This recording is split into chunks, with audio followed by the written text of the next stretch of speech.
Assalamualaikum warahmatullahi wabarakatuh. Saya Valda Agustiansah, NIM 20 10 20 40 26. Dosen pengampu Hendra Dadirman, SSI, MPD. Di sini kita akan membahas tentang konsep ruang dan habitat. Habitat atau niche atau relung.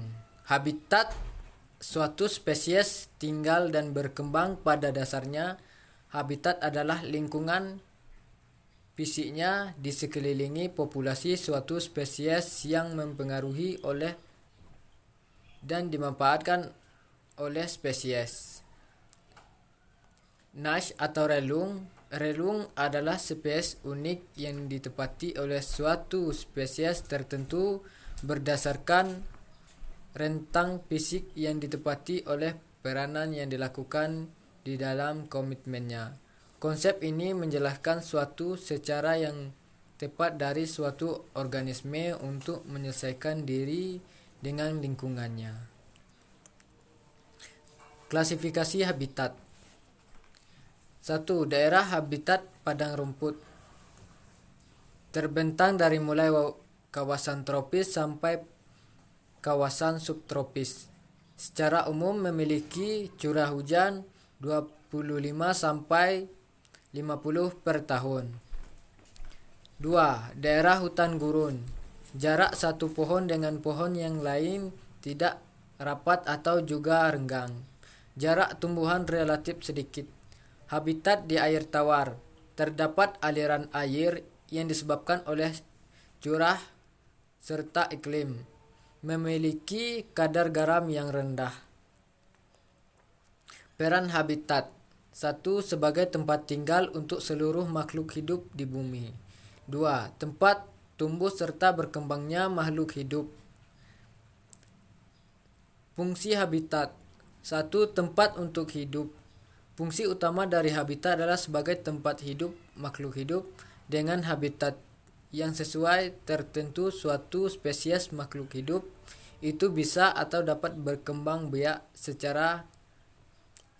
mencari makanan sampai pada tahap hidup. 2. Sebagai tahap pelindungan. Habitat yang cocok untuk suatu makhluk hidup tentu memiliki kemungkinan besar bisa atau dapat dari sengaja macam-macam ancaman. Contohnya ancaman dari predator atau pemangsa. Contoh habitat. 1. Habitat pohon durian ialah dataran rendah.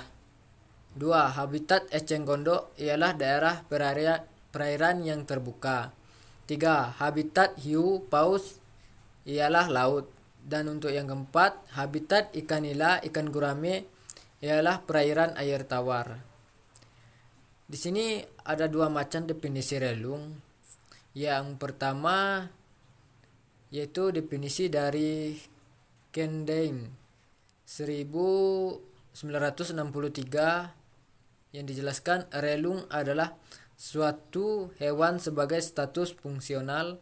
Hewan tersebut di dalam yang ditempatinya berdasarkan adaptasi psikologis, struktur, dan perilakunya. Yang kedua yaitu Hutchinson 1957 yaitu memperkenalkan konsep relung ekologi multidimensi dengan tiap kisaran toleransi terhadap faktor lingkungan dianggap sebagai suatu dimensi. Mungkin itu saja tentang definisi habitat dan relung. Demikian dari saya. Tutup dengan billahi fisabilil haq fastabiqul khairat. Assalamualaikum warahmatullahi wabarakatuh.